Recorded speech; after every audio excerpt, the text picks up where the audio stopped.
Treasure Island, Part 2, The Sea Cook, Chapter 9, Powder and Arms. The Hispaniola lay some way out, and we went under the figureheads and round the sterns of many other ships, and their cables sometimes grated underneath our keel, and sometimes swung above us. At last, however, we got alongside, and were met and saluted as we stepped aboard by the mate, Mr. Arrow, a brown old sailor with earrings in his ears and a squint. He and the squire were very thick and friendly, but I soon observed that things were not the same between Mr. Trelawney and the captain. This last was a sharp-looking man who seemed angry with everything on board, and was soon to tell us why, for we had hardly got down into the cabin when a sailor followed us. "Captain Smollett, sir, asking to speak with you," said he. "I'm always at the captain's order." "Show him in," said the squire. The captain, who was close behind his messenger, entered at once and shut the door behind him. "Well, Captain Smollett, what have you to say? All well, I hope? All shipshape and seaworthy?" "Well, sir," said the captain, "better speak plain, I believe, even at the risk of offence. I don't like this cruise, I don't like the men, and I don't like my officer. That's short and sweet." "Perhaps, sir, you don't like the ship?" inquired the squire, very angry, so I could see it. "I can't speak as to that, sir, not having seen her tried," said the captain.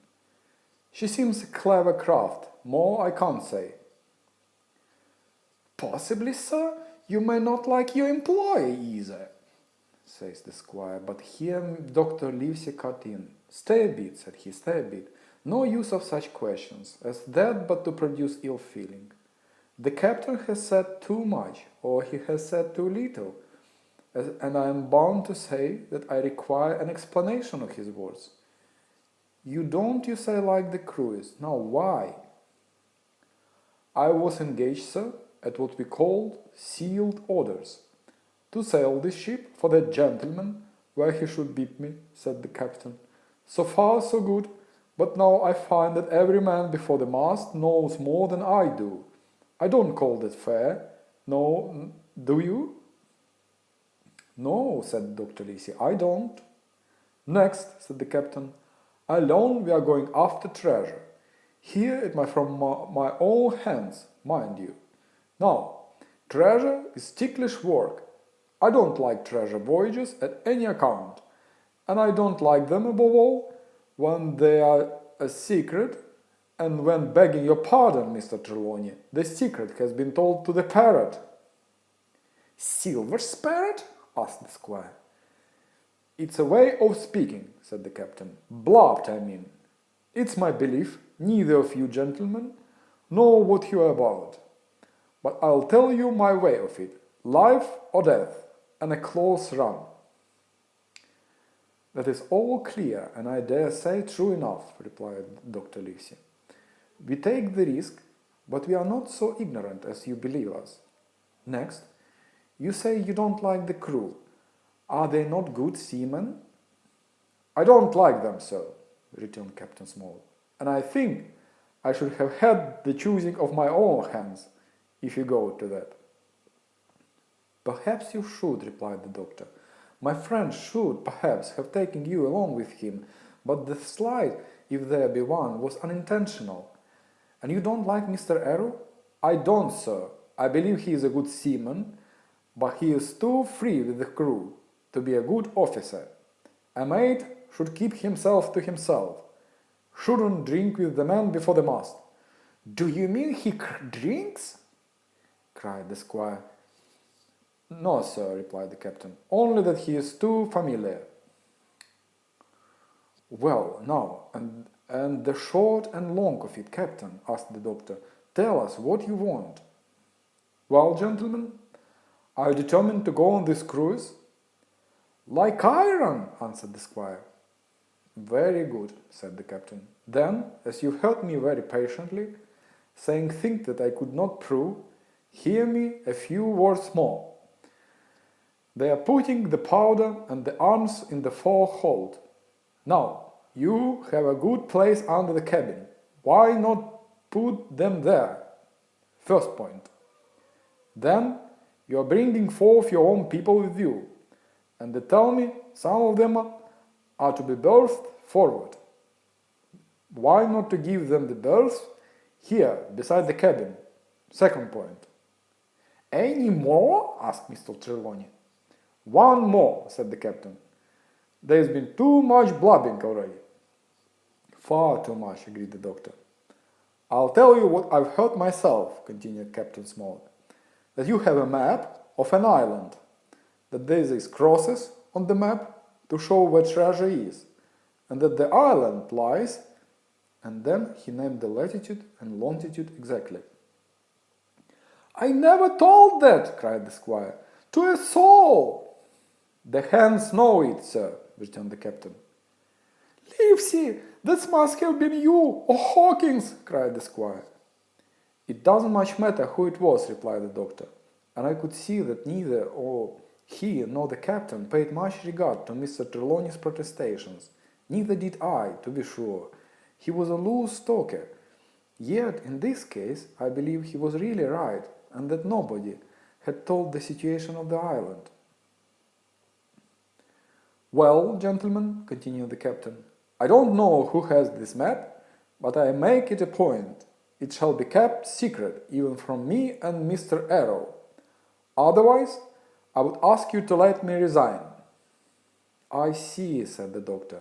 You wish us to keep this matter dark, and to make a garrison of the stern part of the ship, manned with my friend's own people, and provided with all the arms and powder on board.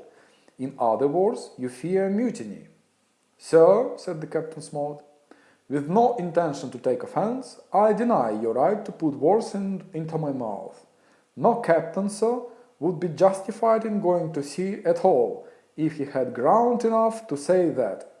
As for Mr. Arrow, I believe him thoroughly honest. Some of the men are the same. All may be for what I know, but I am responsible for the ship's safety and the life of every man Jack aboard of her. I see things going, as I think, not quite right, and I ask you to take certain precautions, or let me resign my berth. And that's all. Captain Smollett, began the doctor with a smile, did ever you hear the fable of the mountain and the mouse? You'll excuse me, but I dare say, but you remind me of that fable. When you came in here, I'll stake my wig, you meant more than this. Doctor, said the captain, you are smart. When I came in here, I meant to get discharged. I had no thought that Mr. Trelawney would hear a word. No more I would, cried the squire. Had Livesey not been here, I should have seen you to the deuce. As it is, I have heard you. I will do as you desire, but I think the worst of you. That's as you please, sir, said the captain. You will find I do my duty. And with that he took his leave. Trelawney, said the doctor, contrary to all my notions, I believe you have managed to get two honest men on board with you, that man and John Silver. Silver, if you like, cried the squire, but as for that intolerable humbug, I declare I think his conduct unmanly, unsailorly, and downright un-English.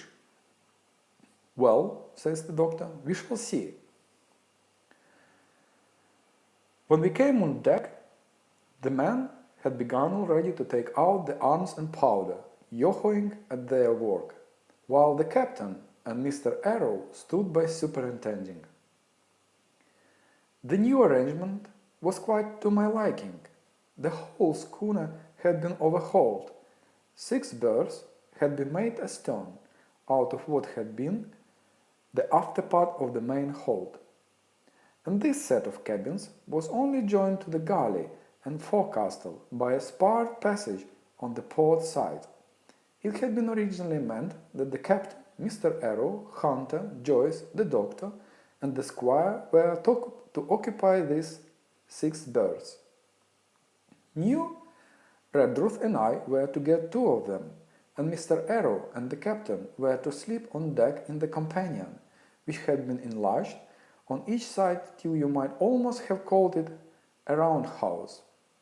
Very low it was still, of course, but there was room to swing 2 hammocks, and even the mate seemed pleased with the arrangement. Even he, perhaps, had been doubtful as to the crew, but that is only guess, for as you shall hear, we had not long the benefit of his opinion. We were all hard at work, changing the powder and the berths, when the last man or 2, and Long John along with them, came off in a shore boat.